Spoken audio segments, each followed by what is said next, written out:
Let's go 100 miles from the ground to the clouds, never coming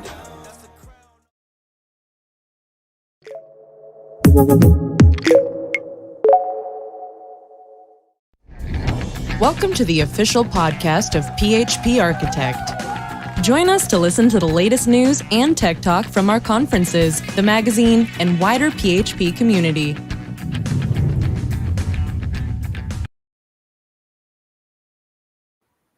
As the nice lady mentioned, you're listening to the official podcast of PHP Architect. This is episode 2025.05.01, and I'm one of your hosts, Eric Van Johnson, and with me, as always, is John Congdon. That's me. This podcast focuses on all things PHP and web development. We also touch on the larger PHP community and general life of being a developer. And of course, we're going to talk about our company, PHP Architect, the magazine, and our quickly approaching conference. We record every Thursday, typically around 3 p.m. Pacific time, but who knows what that's going to look like in the immediate future. We'll talk about that in a little bit. This podcast is made a little better thanks to our partners over at Honey Badger. Honey Badger helps you deploy with confidence and be your team's DevOps hero by combining error, uptime, and performance monitoring in one simple platform. It's free to get started, and setup takes just a few minutes. Be the hero your team needs. Suit up at honeybadger.io. More on Honey Badger a little later. If you don't watch the live stream and only listen to the audio version, we would love for you to join us live and subscribe to our YouTube channel at youtube.com/PHP Arch and get notifications when the stream starts. You may be asking yourself, but why? But why do I want to watch live, Eric? And why do I want to watch live, Eric? Well, John, the answer is pretty simple. First, your best shot is seeing nudity. I mean, that's always on the table. That's always possible. You never know when that might happen. But more importantly, you can that gets cut out of the audio for sure. They're usually short clips, anyways. Cut it out. You stop it. But more importantly, you can be part of the show by joining us in our Discord at discord.phparch.com, and you can just talk to us during the show and be part of the actual show as it's happening. That's it. Let's get the show started. That's it? No more? Duck Nizzle. Happy Thursday. I agree. Supernova in the house. How's it going, John? Why are we here? Why are we here at 2 p.m.? My scotch isn't even warm yet. The same reason we weren't here last week. Baseball just has taken over my life, and I don't know why we didn't record early last week. Jeez, years, weeks, months, they're all blending together as tech is approaching. So yeah, I have a baseball game coming up at 5 p.m. my time zone, so just a few hours from now. I am a crazy guy. I get there. My team's supposed to be there an hour early. I like to get there an hour and a half early to set up the field, do any sort of maintenance that needs to be done, because I don't trust other people to do it. So, yes, that is me. I'm going to tell you a story, John. And maybe this will make you feel better about the person you are. You never know when you might have an impact on somebody. And that story kind of reminded me of something. Not you specifically, John, because let's be real. But you never know who's watching you, and the things that you do matter. And you can have an impact on somebody. One of my best memories of my dad, who I miss every day. He passed away a few years ago. I remember when I was just starting off playing baseball, and we didn't know how Little League worked or anything. It definitely was not nearly as organized as it is here in Southern California, but just organized in general. And I remember my first game. So we've been practicing, you practice and play your games on the same field, right? Mhm. And I remember my first day waking up and my dad not being home. And I asked my mom, I'm like, hey, where's dad? Is he going to be at the game? He's like, oh, yeah, he's already at the field. I'm like, why is he at the field?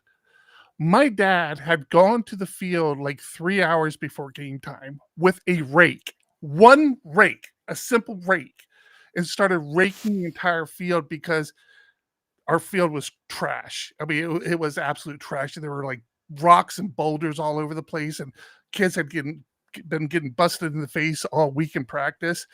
This man by himself went to that field and raked that field by hand, had these massive blisters on his hands by the time the game started, and just really stuck with me. As a child, it made an impact, and it was one of those things where I always thought to myself, that's the dad I want to be. Like, I want my kids to have some sort of memory of me that I don't think it was a big deal, but it made an impression on them. That didn't happen. Have my memory. So There's still time. yeah. You still have a chance. So I say that to say I get it, man. Yeah. It's crazy. What you do for your kids is. I wasn't a big I have to have a kid sort of person until I had my kids, and then I couldn't imagine what my life would have been without them. Like, definitely, Mhm. and I don't want to say as fulfilling, because people don't have kids and have very fulfilling lives. It just Right. would not have been fulfilled the way It I would have been different. imagined it being. Yeah, Yeah, just yeah, would have been different. yeah. I feel like there would have been a lot more alcohol involved in my life if I didn't have kids. Take that for what it's worth. Well, Good, okay, bad, who wait. knows? There would have been a lot more alcohol and a lot more money. Yes. Yeah. So, but Or a lot more travel or something. The money would have gone before to. we get started, I do have to say happy birthday to my wonderful wife, who turned, I think, 34, 35 today? I'm not sure. Happy birthday, Eric's soon current wife. Yeah, that's it. Couldn't figure out what it was. See, people don't Yes. get. I haven't been using that joke here, Yes, you and have. actually, Beck asked me about it. She's like, "Why do you not do that anymore?" I'm like, "That was for the other show." I don't know, but yeah. You could For still for those target. that don't know, I had a long running joke, and it was a joke I had in life, and then on our other podcast, it just became like part of a character on the show, where when I was talking about my wife, depending on when I was talking about, so like, if it was something that happened years ago or something that happened currently. If it happened years ago, I would refer to her as my wife at the time. And if it was something that was happening currently, I would say my current wife. And the joke being, it's always been the same person. Since you were kids. Yeah. And it Yeah. was fun because Beck was like at Tech a couple of years for the last couple of years. It was like, oh, you're the current wife. And she just loved it. She loved having And she took it on in Discord and became Shokum's current wife. Or That's Eric's. true. That is her Yeah. Discord. I think it's still her Discord handle. Yeah. Yeah. So yeah, it was fun. I debate whether to keep going on that, but I don't know. It just didn't feel right. Well, you said you did it outside the show too, right? Yeah. It was Yeah. it's been a long running joke in the family for a while, but it definitely came up a lot less then. Like, Mhm. it had to be like the right situation for me to do it. Right. Whereas, when during the show, it just like was a weekly thing. It was a weekly bit. So. Speaking of tech, holy smokes, man! I know. Do you have the Tech countdown is ready to show? this. Oh, I can do that. Yeah. Yeah. Oh, matter of fact, I got something even better to show. Along Is with this part of the nudes part? the news part? Nudes. nudes. You said I got something better to show. So if you go to phptech.tv, Oh yeah. we have a countdown and we have our show streaming on there now. So I had disabled that a while back. I forget why. We put up a talk from Ben last year. His keynote, I think Ben Ramsey did a keynote last year, and we had that running up there.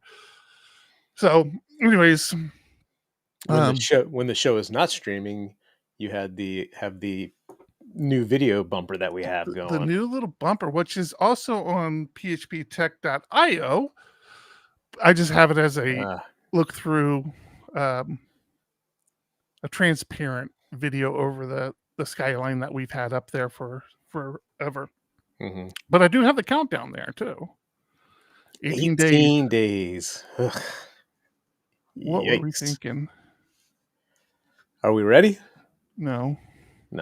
We're No. never ready for it, but we're excited about it and hope you're going to be there with us. If you're not, let me know why.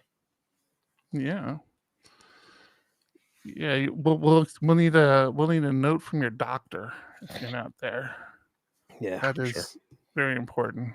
Oh shoot! I just closed my browser tab that I was sharing. Damn it! I hate when to do that. You screwed that up. Yeah. I had one of the, going back to baseball, I wanted to share. I had one of the hardest conversations at my game Tuesday night. It wasn't hard. I mean, I've been telling the kids, I want everyone to pitch, but in the spirit of the team, if I pull you, don't take offense. Maybe you're just having an off day. I might swap somebody else in. And I did it for the first pitcher. Again, not one of our main pitchers, but I could see like he was struggling, but I went out, talked to him. I gave him a second chance, to keep going. But then I'm watching it. His face is red. He's barely making the ball to the plate at this point. So I take him out, put in the next pitcher. No big deal.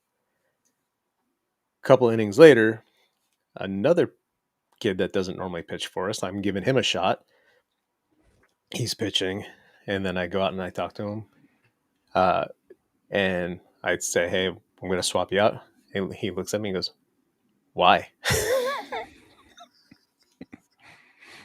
Oh, I felt so bad. It's like, for the good of the team. Nah, I said, it's just time. I'm going to bring in the next pitcher to, let them start warming up for the next inning. Oh, okay. And he walked off. But it's heartbreaking. It's like, I don't want to pull anybody, but the team wants to win. Listen, don't be a bitch. Just give me the ball, walk away. to what, an 8-year-old kid? It's 10. And Oh, jeez. we're in the 9-10-year-old, yeah. So. I came to a realization. I think I was approaching this realization a few years back, then I had forgotten about it again. But I posted on my socials about how long we've been doing this, basically. Mm-hmm. And the thing that had started the post is in my memories, a photo of my last day at my previous, actually 2 previous jobs ago. Right. The last job I had for a long time, which up until that point was the longest I had ever worked at one place. And I'm counting not only the time I worked there as a full-time employee, but the few years I did contract work with them as well. So I think all in, I was around 9 or 10 years. And I came to the realization, shit, I have been working for myself longer than I've ever worked for somebody else. And I've had some long runs. I had that one that was, like I said, about 10 years. The place I was at before that, I was at for like 6 years, which was a totally different profession, totally different field of work. Was that the water purification? Water purification, yeah. And again, that was weird because the company was bought and sold like 3 times in the time that I worked there. But I'm like, yeah, it's kind of the same thing we have here. I was like, well, how long have you been, the owner of PHP Architect. I'm like, well, okay, technically a couple of years, but like the business we owned before then, we merged. We merged the same business. Like, so like it's, I've owned the company I've worked at for over 10 years now. 13 years, for crying out Yeah. loud. It was kind of the same thing. Well, how long have you worked at this company? Well, okay, technically a couple months, but like I have not changed jobs. Like, I saw that post. I think I reacted to it on Facebook. Yeah. But it was interesting seeing the picture of you from way back then, and then just you sharing the story. It made me proud. Like, yeah, oh yeah, yep. PHP has definitely been a huge part of that for sure.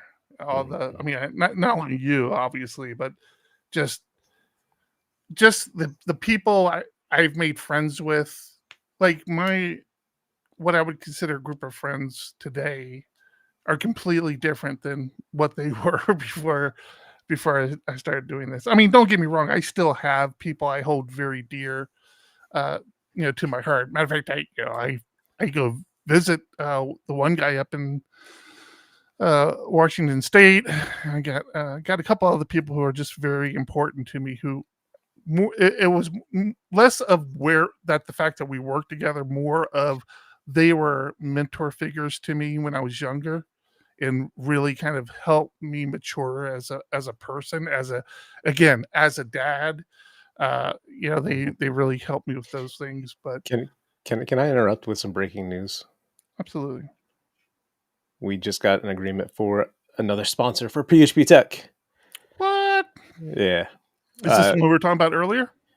It's one that is going on in Slack right now, but obviously we can't talk about it until contracts sent and money is received. Money received. But literally as we're talking, we got another sponsor, so that is nice.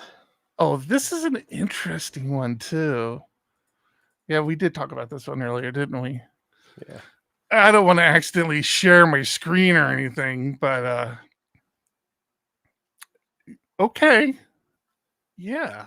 Cool. All right, that's fun. Happy to hear that. Yeah. And if you it's gonna be fun. We're gonna have the whole team there. Not only are we gonna have the whole team at Tech this year, which we typically do anyways, but this year it's even a little bigger. But your wife will be there, right? Who's works for us, does the layout for the magazine and all that, right? Yep. Sorry, and, yeah. And some new faces. New faces and a couple of new positions. So basically what I'm saying is our team will be bigger this year, which is always fun. So happy about that. You seem distracted, John. Yes, I'm very upset right now. And oh dear. It's not for the show. Okay. All right. Well, let me go ahead and let me talk about this for a quick moment. So, like I said, PHP has been very, very good to me. I've been very happy with PHP. But I have ventured down other aisles before. And this came up. So we're setting up our meetup for not next week, the following week, which is exciting. We're going to be doing a talk. One of our presenters, Kenrick, will be doing a talk on Prism, which is a project, AI project that TJ Miller's working on. Done a lot of great stuff. Matter of fact, TJ will be talking about Prism at Tech. So that'll be fun. But when I was at my previous IT gig, or two IT gigs, there was a quick job between the two big jobs. I'm sorry. I always forget about them. But my last big gig that we were talking about, I wasn't a developer. That wasn't my official title. My official title was, I don't actually know, sysops, I guess would be the title. I managed the servers and stuff for the web group. And so I worked with a lot of developers back then, and when they were talking about web technologies, I started pushing the idea of PHP because it was the one language I knew. But like back then, when we're talking about PHP 4 days, PHP didn't have a great reputation. Nobody wanted to use it. Everybody's like, "Oh yeah, that's a dying language. Nobody cares about it." And a little fragment of developers got really big on Ruby, specifically Ruby on Rails. So as we started, curating the idea of using Ruby on Rails, we engaged like the community around us because that's what we do. And I remember one of the developers came to me and said, "Hey," he's like, "there's some guys over the La Jolla area," which is, if you know San Diego, it's like where uh, University of California, San Diego, UCSD is at, because these people went to UCSD. They're like they're gonna start a meetup around Ruby, and they're gonna talk. There's a lot of Rails talk there. Are you interested in going? I'm like, yeah, I'll go. So I went to the first meetup for this group, and I got a notification today that, "Hey, we haven't seen you at a Ruby meetup in a while. We're celebrating our 20th anniversary." I'm like, "Wait a minute, what? It couldn't have been 20 years ago." I'm like, "Yeah, I guess it could have been." So yeah, Oh, they're oh, doing 20 that's years. tonight. Yeah, I'm here doing this instead, though, just so you know. Oh, You know, thank you know, you. you're welcome. Yeah. You don't want to go and give them props for making you who you are today. Yeah. Tell them a big sob story about how they helped me. Yeah, no, I'm not going to do that. But yeah, I thought that was cool. I thought it was cool to see that. How many attendees do they have? Oh, probably way more than we do for our meetup group. Now I'm curious. Oh, it's exactly the same. Look at that. I was gonna say, actually, yeah, they're on par with us. Oh, what's that? Why did that pop up? What? Okay, go Don't you want away. to join for $3 a month? Wait, where's the exit button here? Your options are try it or try it. You're not doing anything until you do this. So this is our meetup right here. This is what we'll be talking about next week, or what our friend Kenrick will be talking about next week. Like I say, he made the artwork as well, which is some sort of fever dream, LSD induced. I don't know what happened here. He's had a lot of time on his hands lately, so who knows what this guy's up to. But yeah, fun stuff. That's actually, I finally figured it out. The face is Weird Al Yankovic. Like, I kept looking at the face because you know who it is, right? And I'm like, this does not look like Kenrick. Like, how is this Kenrick? And then I started seeing the hair. I'm like, wait a minute, that's Weird Al Yankovic. And that's what he says. It's Weird AI. And I get it. Weird Al. Dun-dun-dun. So Got it. yeah. So if you're in the San Diego area, you want to learn about Olama and Prism, come hang out with us. Luckily, my kids don't listen to our show, and Why? they're not hearing because I got them tickets to go see a Weird Al concert in August, I believe. That is such an odd thing to buy tickets for a kid. Are they fans of Weird Al? They're constantly playing it. It's either Weird Al or Hamilton on my speakers around the house all day, every day. Is Weird Al still making music? Yeah. Well, I don't know if he's still making it, but he's still on tour, so we're going to see him. That's awesome. I feel like that would be a fun show to catch. Yeah. So I'm trying to figure out when I'm going to give it to them because their birthdays are June and July, and it's like, do I just go like right in between and say, "Happy birthday, late to you and early to you"? That would be fun. Cool, man. Let me know how that goes. Let me guess, you won't be able to record that day. Probably not. Probably not. Hey, remember back in the day when we used to have fun and play racquetball? Until I beat you, and then you stopped ever playing me again? Yeah. Yeah. I rejoined that club if you are ever interested in playing again. Oh, absolutely. Yeah, I could definitely do that. I, We were just getting ready to cancel. Wait, which club was that? LA.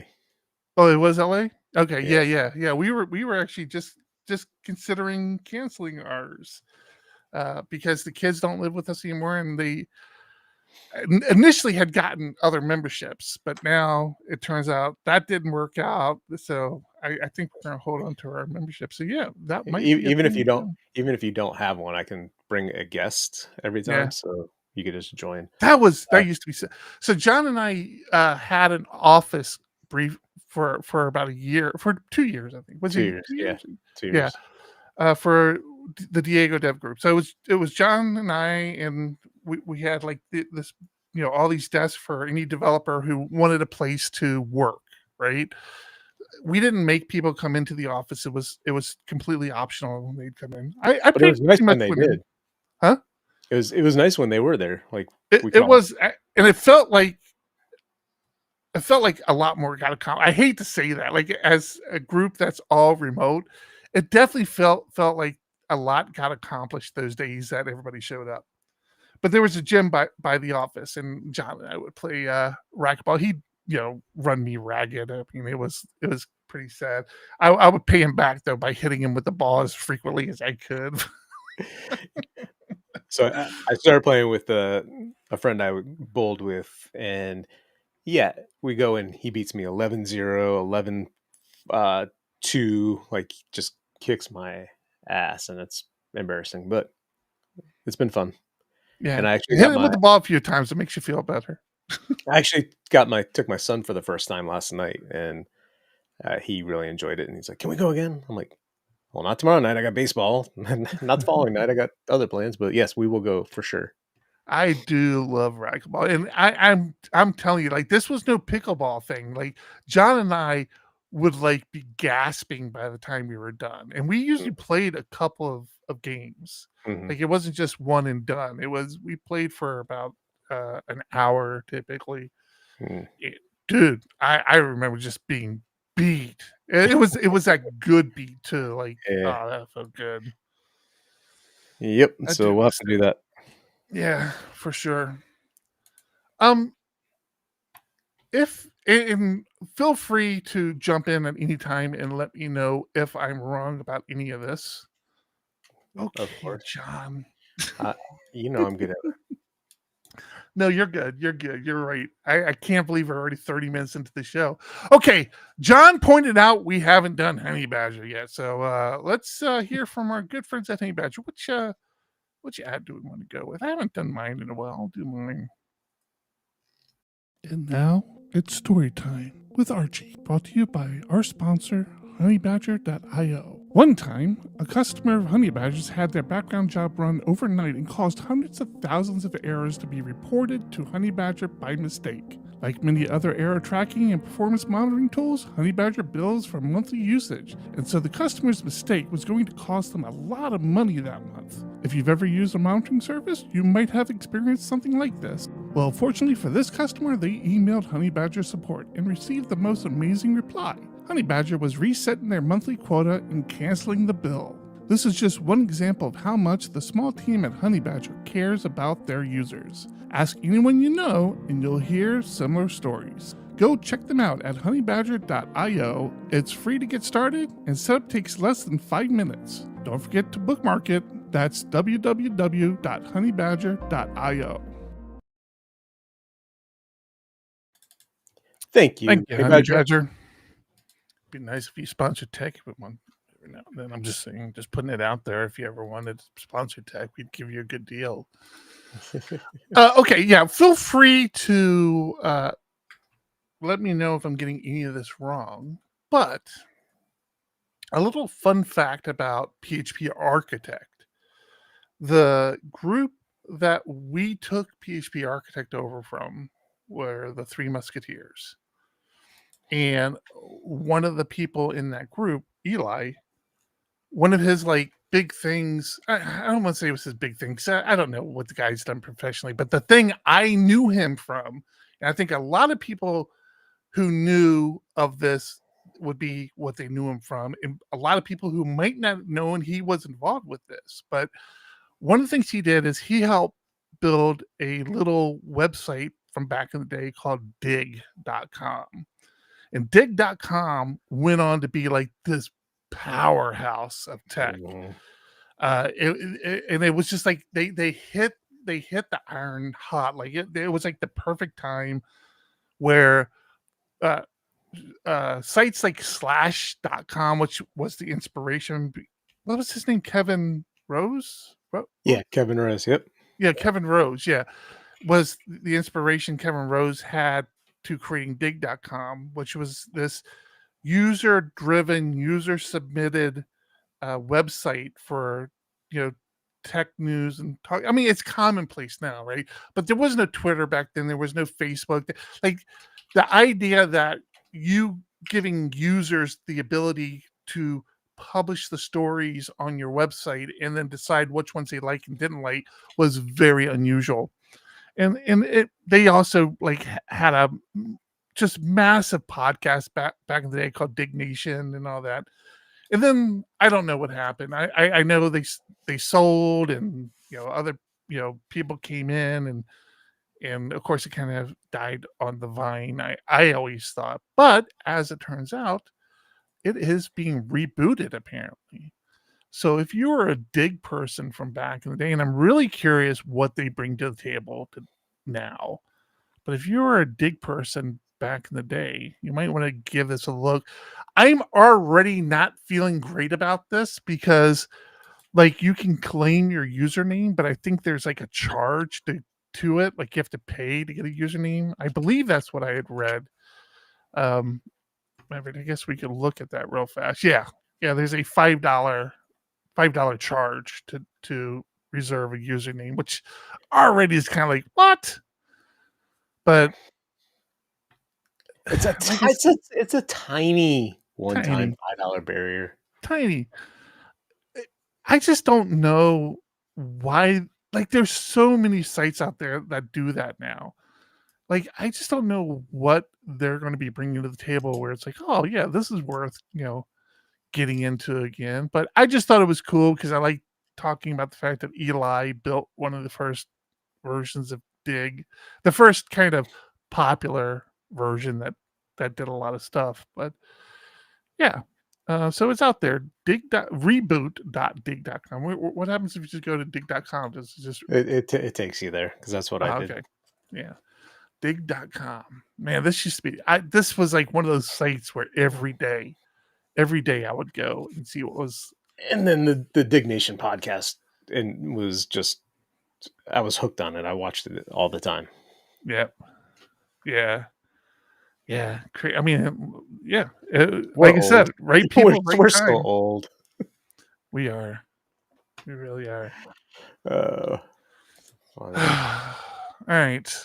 What else we got to talk about, man? Anything good? All my stuff is personal. I don't have any good coding stuff. Well, give us something personal to talk about. I started looking at. I forget what turned me on to it. I think I saw an ad for one of those calendar displays, and I decided I wanted to look it up. And it's like, I don't want to spend $600 on this, but I also think it's pretty cool. So then I found this video, digital family calendar on a budget, and give the guy a break. It's a little slow, but he does a good job of walking through building a little DIY family calendar using a Pi, using this software called DAC board, DAK board, and then building a little shadow box for a TV and then mounting it on a wall. But when he gets to talking about the electrical stuff, oh my gosh, you could tell he's terrified to talk about it because he's like 3 or 4 times like, if you don't know how to work with electricity, hire a professional. And it's just like, okay, you've said that 7 times now. Just let it go. Like, for some reason, that one part of this video just drove me crazy because it was just so slow. A DAC board. So are you doing this? I think that might be. I've got a couple of summer projects I want to do with my kids. And that is one of them where, I've got an extra monitor laying around. I've got an extra Pi laying around. Maybe we build it, because right now my wife probably won't want to, because she likes having the whiteboard she can write on. Mhm.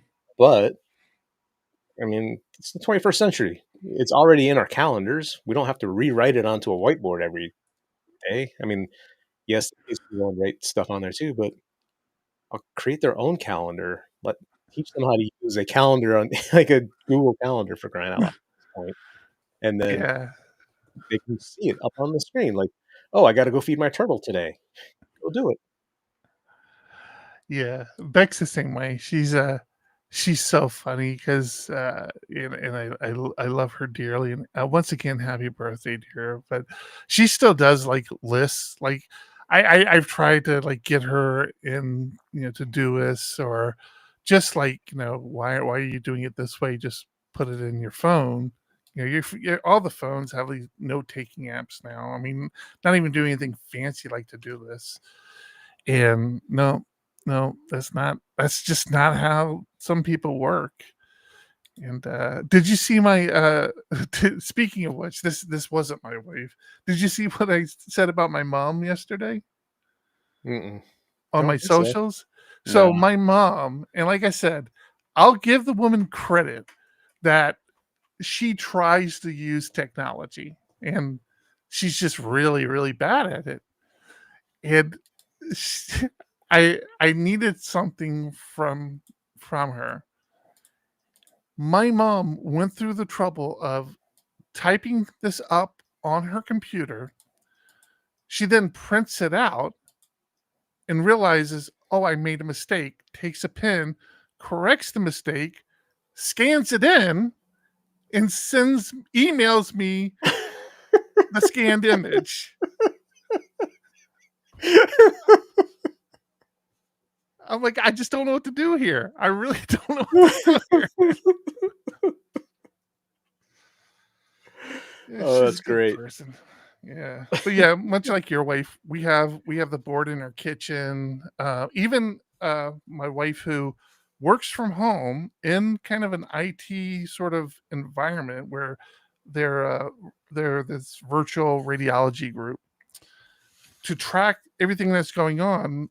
We talked about our office. She has one of the old desks from our office where she takes an erasable Sharpie and just writes on her desk all day. Like, she loves it. See, I think that's her favorite thing about that desk, is because I'm always telling her, like, the desk is too small. Like, you should get a bigger desk. And she's like, no, I can write on this one.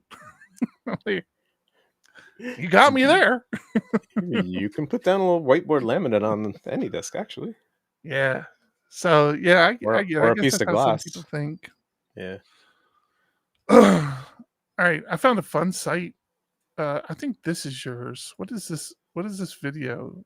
Yeah, that's all yours. How did that end What up in my what board? what video are you talking about? That first one on my list.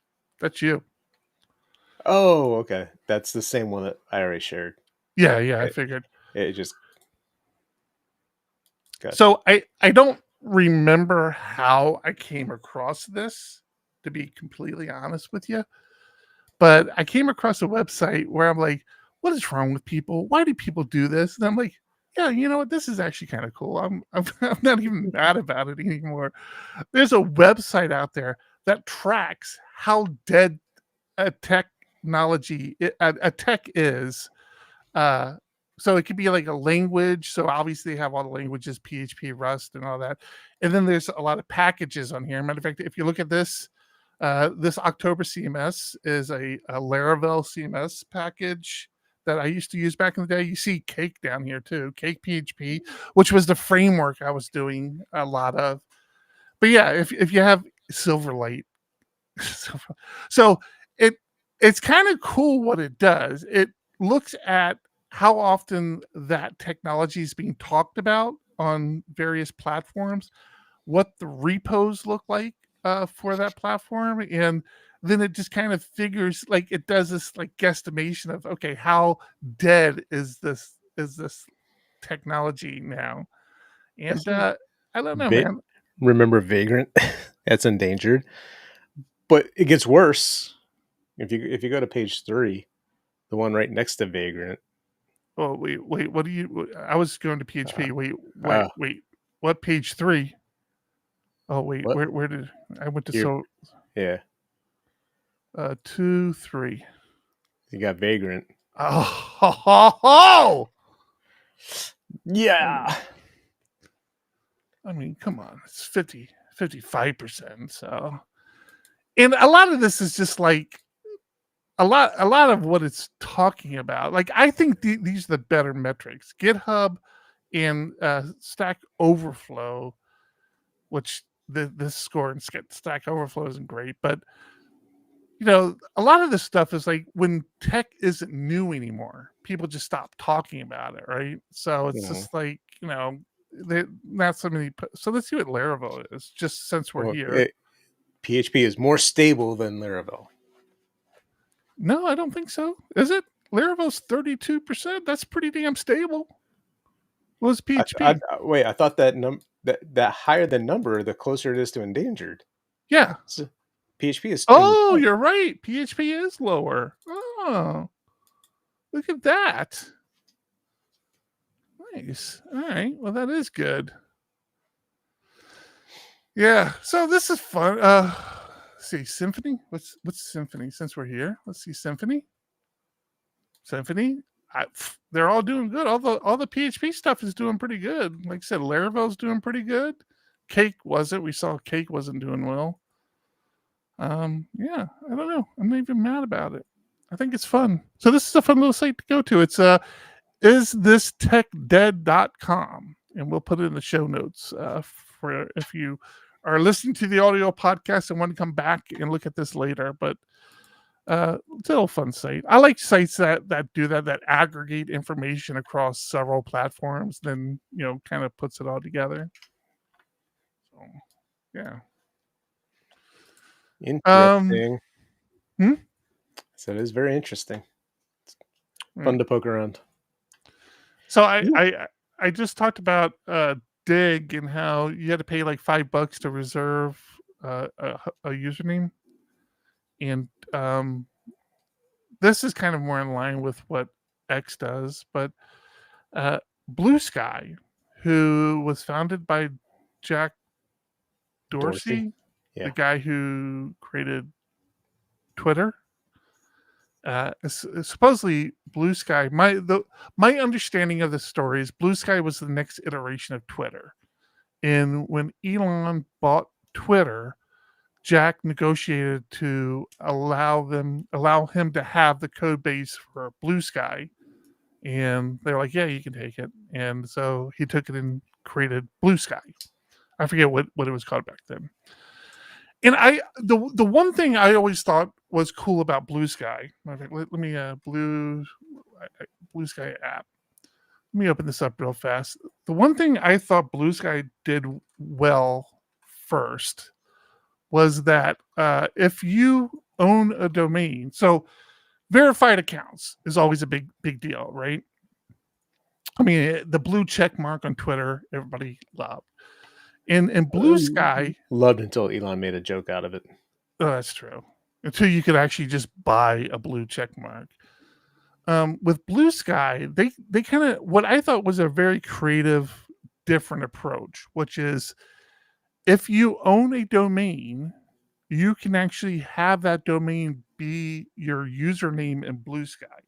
So on Bluesky, the PHP Architect handle is phparch.com. That's the handle for PHP Architect. I'm like, hey, I gotta update that banner. I'm like, hey, that actually makes sense. Like that feels like it's even more valid than the blue check mark. Like I don't really feel like there's a need for a blue check mark if you can show your identity by linking it to a domain you own, right? Did they make you do anything with DNS to prove you own the domain? Yeah. You have to create a text file, a text entry for that. So I thought that was cool. And that's the whole thing, right? It verifies it through DNS. So it tells you to input something into your DNS and then it does its lookup in DNS and sees that that stuff is there and lets you have that domain. So I thought that was cool. I still think it's a very solid way of kind of being verified on a platform, but they're also bringing verified check marks. I gotta be honest, I haven't even looked into this because I don't care. I don't think I care. But yeah. So if you don't have a domain or you don't want to use a domain and you want to use, like, maybe your handle is part of your brand and you want to use your handle, there's a way you can get verified checkmark from Bluesky now. I don't know. I think the whole verified checkmark, like you said, I think that well got poisoned and nobody cares about him nearly as much as they used to. I think if it's done right, like maybe they shouldn't have used the blue check mark because of that. Maybe they should have found some other method to do this. Yeah. So I think what if I'm reading this right, because we have the domain name, are we already Bluesky verified? And No, then I mean, we don't have a check mark anywhere. no, Oh, but so their example is the New York Times can make their journalists trusted a verified account. see, I should have read this because I honestly stopped caring. I just thought it would be something good to talk about, but that's an interesting spin on this. Oh yeah, Or look at that. organizations that can directly issue blue checks. Trusted verifiers are marked by scalloped blue checks, as shown below, that being the New York Times. And New York Times can now issue blue checks to its journalists directly in the app. So that's the difference between the trusted verified and the verified account. Interesting. How to get verified on Bluesky. You can self-verify by setting your domain as your username. We highly encourage official organizations and individuals to do this. During this initial phase, Bluesky is not accepting direct applications for verification. So we as PHP Architect should be able to verify ourselves. I just found out recently you were on Bluesky. I didn't even know you were on Bluesky, man. Well, I'm on there. I don't do anything on there because I thought it was going to be a fly-by night. Like it wasn't going to stick around. Yeah. Yeah, we'll have to take a look at that. That would be kind of cool, like you said, to kind of, because that's kind of what we did with Mastodon, right? Like we have our PHP Architect Mastodon server that we're only, giving out handles to people we're saying work for PHP Architect or have written for PHP Architect, which nobody has taken this up on it, which is completely understandable too. Like if, I wouldn't want to be dependent on being tied to my company's handle forever, right? I mean, you just don't know. Yeah. But if we could, give out, I need to switch over to the PHP Arch account and see if it's like, I'm not going to click in there because I don't know what it exposes, but yeah, that will be kind of cool. That's actually kind of cooler than I thought it was going to be. Yeah. Lots to learn. Like you said, you just saw it and shared. Yeah. Here, I'll move that over. Please do that.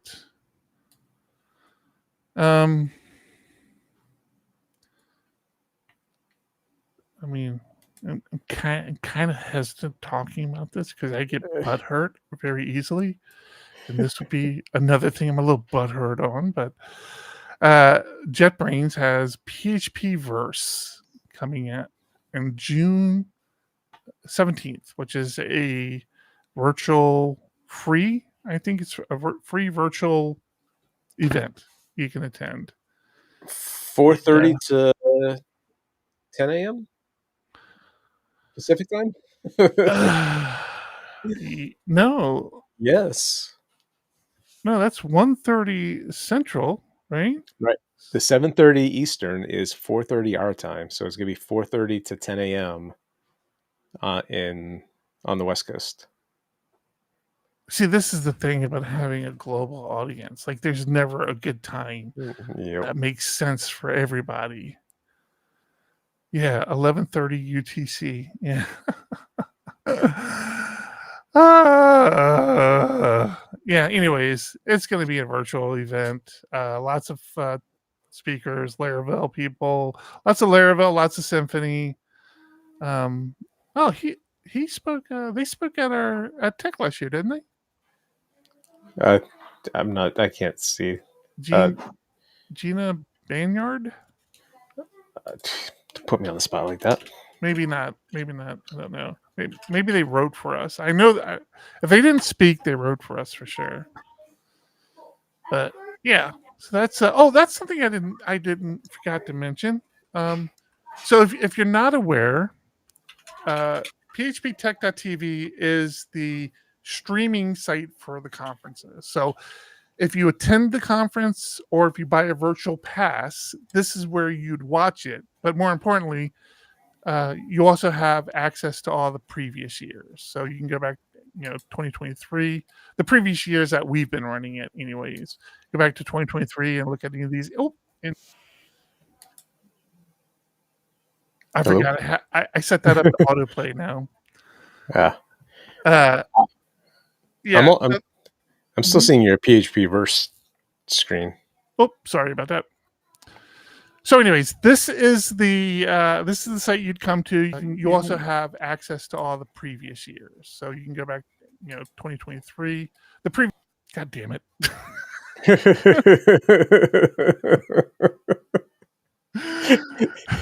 So that's all we have to do. Coded this is an asshole. we have to say something very clever, and then you just pull this up and just let it loop. The only thing I want to point out, so as the conference is going on, this is where you'd go to watch the various rooms, and those rooms come up down here. So these are the first talks of the conference, and then you would watch whatever talk you want to watch. But thanks to some encouragement from John, in my own OCD-ness, the times here should display in your local time zone if the JavaScript works as it's supposed to work. So obviously this is all in Chicago. So there's, it starts at 9 a.m. Central time here in the US, which is 7 a.m. Pacific time, which is where I'm at now.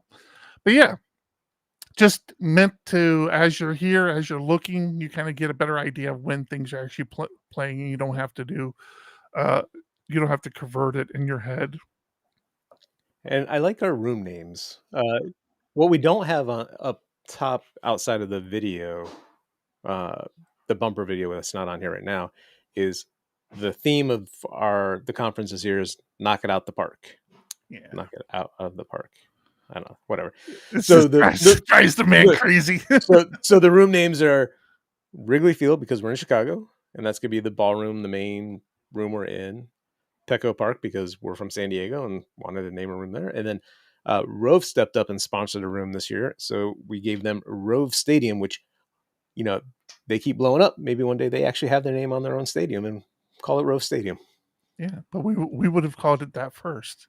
Yep. So, yeah, we even got the little starting soon sponsor stuff on there now. Yeah, fun stuff. Really excited. Yeah, so when you're in a room, the current talk will show here, and then the next upcoming talk shows below it. So again, you can kind of see, what time that would be. Yeah, exciting stuff is happening. I can't believe we're so close. I gotta stop putting these countdown timers on these websites. Yeah, I know. I'm getting a little agita just looking at it like yeah. What are we thinking? Yeah. So yeah, fun stuff, man. Excited, very excited about all this. Throw that over there. This last thing I have on here, I kind of put on there because I thought it was funny. When recently, John convinced me to switch back over to iPhone, and it didn't take a lot of convincing, honestly. It's just I didn't have a problem with the Pixel phone. I thought it was good, but I always said that, if Google stopped making the Pixel phone, I'm not going back to a phone where the phone company can put all their crap software on there. I've gotten too spoiled with Pixel, and even a little bit before then, the iPhone I had. So when John mentioned switching over the iPhone, because he had switched over a couple of years now, right? Last year Yep. or a No, couple it's of been years? been 2 to 3 years now. Yeah, Yeah. it was after I started paragliding. Yeah. So, I'm like, yeah, I could probably switch. Like the gap I talk about a lot. Like the gap between iPhone and Android is so small now. Like it's just very little differences. As a matter of fact, if anything, there are a few quirks in the iPhone that I can't get used to that drive me crazy, like being able to close all my apps with the touch of one button, which the iPhone doesn't do. Pixel does. Like if you have a bunch of apps open, you can say close all open apps and it just closes them all. With the iPhone, you have to close each an individual app. It's infuriating. But for the most part, there's very little difference. But the problem I had at the time was I was also using Google Fi, which is Google's cell plan, which I liked a lot because it was very simple. I thought it was very affordable and there was no glitz, glamour. They didn't try to sell you on new services all the time. And I got an iPad that had cellular service, and I couldn't put that on Google Fi because Google Fi were just phones. So when I got my iPhone, I could put my iPhone on Google Fi, which I initially had done, and it worked fine. I mean, I thought like reading up on it, I felt like I was going to miss out on something with the SMS messaging because it kept saying, you have to do some configuration. I'm like, okay, but what am I losing because of that? And I didn't lose anything. It was just for whatever reason, not your standard configuration for the iPhone. So I used it. Like I said, my iPad was on my personal cell plan that I have the rest of the family on. And I had already had it on that. So the fact that was on a different cell plan was no big deal. The matter of fact, the thing that actually broke me and the reason I got off of Google Fi and the real reason why I was curious of trying the iPhone is because I wanted the watch. Like I'm a big watch person. And the Android watches were all meh. They're all right, but they didn't like feel right. Now, to be fair, Pixel did come out with a bigger watch face, and that was right at the time where I was talking about making the switch. So I went ahead and made the switch, and I did end up getting a Google Watch. I mean, Jesus, an Apple Watch. And this was like the real problem, right? Because the Apple Watch kind of pairs with your phone. And the Apple Watch I have, I can take calls on and stuff like that. But I couldn't do it when it was on Google Fi because the watch and the phone have to be on the same carrier to do it. And so eventually I took my Google phone off of Google Fi. I mean, I took my iPhone off Google Fi and put everything on the same service. This doesn't correct that, but I did find it interesting that you can now add your tablet to Google Fi. So if you have a Google Fi account and you have a iPad Air or an iPad Pro, you can now add it to your Google Fi. I'm like, okay, like, dude, get the watch on there, and I'm switching because I freaking hate AT&T. I hate AT&T. You can if you're listening to AT&T, if you're listening to me, I hate you and your service, and I hope you guys burn. But I would switch back over to Google Fi and bring my whole family with me in a freaking heartbeat if I could just bring my stupid watch over. Yeah, this is kind of cool. So I don't know why. So again, I didn't understand why it was a problem to begin with. Like if it's a SIM card, it has to be an eSIM card for this to work. But everything's an eSIM card now. Like I couldn't even tell you Right. the last time I had an actual SIM card. it's like if it's an eSIM card, like what does it matter? Like it's networking, right? Like it's not like I need a special network in my house to get my laptop to work, my Mac OS laptop. It's networking. Like if you can get network to the damn device, it works. Like why is this so difficult? So and especially if you already support the phone, like that has to be the more common the platforms, right? Because it does data already, right? The Right. phone does voice and data. So I don't understand why the watch is still being excluded from this, but I am happy to see that they're finally coming around with iPads. I gotta hope that the watch can't be too far behind. Like it's got to be right there. I don't know, but yeah, just my internal struggle with life. I can't use the carrier I want. Because I know. Well, and to be fair, I could switch carriers. There are a lot of carriers that you can use. So I had for a brief time used Mint, but the same deal. Only only certain carriers you can add your phone to and your iPad to. Mint wasn't one of them. So there are others here in the U.S. Verizon was one, which I think in T-Mobile, which is the I was actually very on board with switching over to T-Mobile because we had used their devices at Tech for the previous couple of years, and I'm like, I'm pretty happy with this. But like I talked to people, and I think John was actually one of them who was just like, yeah, it works fine. It's fine. It's just every now and then the service isn't as good. The coverage isn't as good. And I'm like, But I don't. But at the same time, I don't have an AT&T device where I've gone somewhere and it's had bad service, but T-Mobile's had good service, and I'm sure there are areas like that. It just happened to be I was at a campground with my kids, and I had no service, but all my friends that were there that had AT&T had service. And it doesn't help that on that camping trip, my wife locked herself out of the car and didn't know the code to punch in on the side, and somehow she got me when I happened to have the tiniest bit of cell service. So I'm trying to talk to her. I can't move away because I'll lose her, and because she's panicked and I'm panicked trying to get her in, I think I told her the right code a couple of times, but I'm so used to just punching it in, so I don't. I'm like, I believe it's this, yeah. and I'm she's the like, same way. I tried that. I'm like, so I didn't go back to it, and it turns out that one was right. Just then I'm like, well, try this and try that, and it's like, ah, man, she finally got in. Yeah. Yeah. I again, when I was in Google Fi, I think so. I was on Google Fi, and the wife was on AT&T.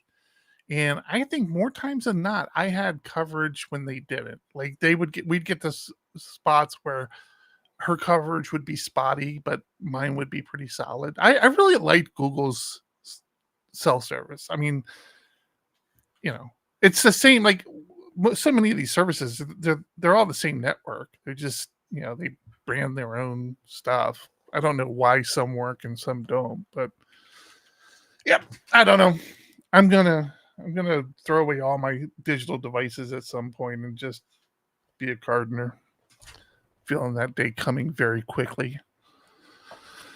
Joe, I'm confused.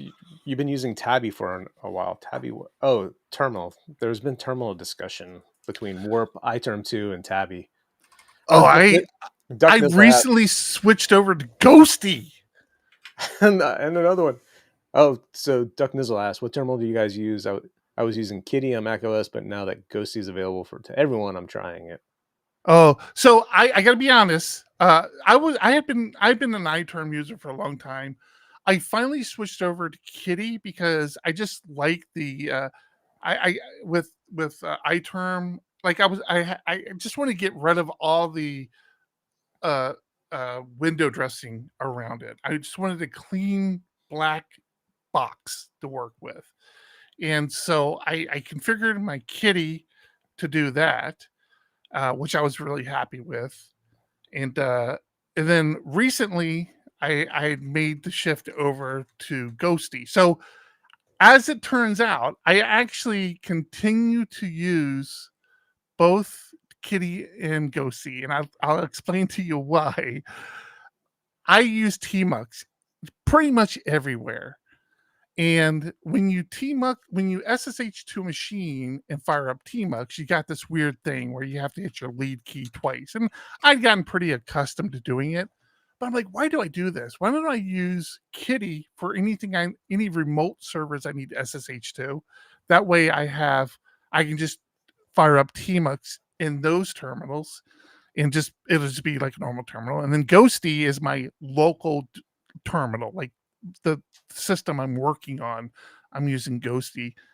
I didn't like Ghosty initially because I felt it was a little clumsy to customize. Kitty is too. For anybody who's used to GUIs, trying to customize Kitty and Ghosty is not what you're accustomed to.